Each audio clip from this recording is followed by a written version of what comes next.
আজকে করে নেব একটা সিঙ্গারার রেসিপি। তার জন্য আমি এখানে এক বাটি ময়দার সাথে কিছুটা লবণ দিয়েছি আর সাদা তেল দিয়ে ভালো করে ময়ামের জন্য রেডি করছি। যখন আমার হাত দিয়ে মুঠো হয়ে যাবে বুঝতে হবে যে ময়ামের জন্য একদম রেডি। এবার উপর থেকে অল্প অল্প করে নর্মাল জল দিয়ে আমি হাত থেকে উপর থেকে সুন্দর করে আমি ময়দাটাকে একদম মেখে নেব। উপর থেকে তেল দিয়ে সুন্দর করে নরম করে মেখে নিয়েছি। এবার 10 মিনিটের জন্য রেস্টে থাক।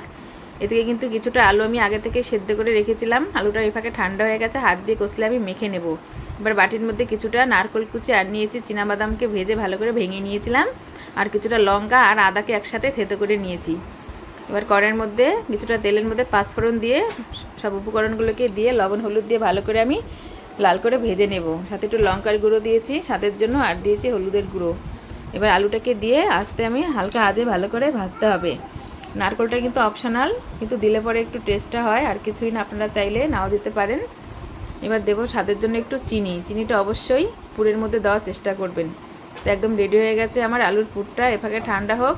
তো এইদিকে ময়দাটাও একদম রেডি। এবার একটা পিঁড়ির মধ্যে কিছুটা আটা ছড়িয়ে নেব, একটা রুটি তৈরি করে নেব।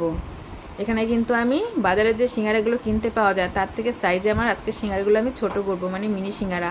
একটা রুটি থেকে আমি 8টা সিঙ্গারা তৈরি করব। তা মাঝ বরাবর ছুরি দিয়ে কেটে 4 ভাগ করে তার মাঝে আমি আরেকটা করে ভাগ করব। তা বাজার থেকে এত দাম দিয়ে সিঙ্গারা না কিনে কম সময়ে কম খরচায় কিন্তু আপনারা অনায়াসেই বাড়িতে অনেকগুলো সিঙ্গারা খুব ঝটপট যখন তখন তৈরি করে নিতে পারেন, আর খেয়েও কিন্তু মন ভরবে। এবার নিয়েছি একটুখানি জলটা কিন্তু মুখটা সিল করার জন্য নিতে হবে।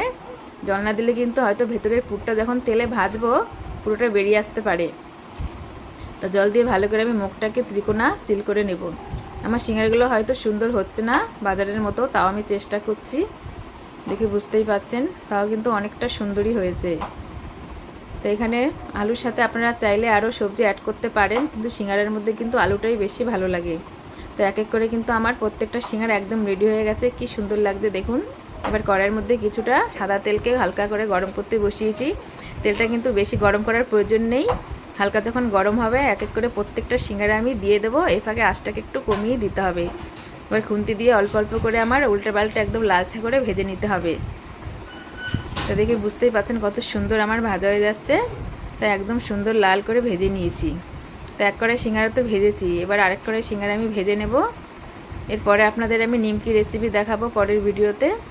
তো এক এক করে প্রত্যেকটা সিঙ্গারা আমার একদম সুন্দর লাল ভাজা হয়ে গেছে, আর এত খাস্তা হয়েছিল সিঙ্গারাগুলো, না বানালে বুঝতে পারবেন না। তো একটা ভেঙে আপনাদের দেখাচ্ছি, দেখুন কত সুন্দর হয়েছে সিঙ্গারাটা, একদম মুচমুচে মুখরোচক।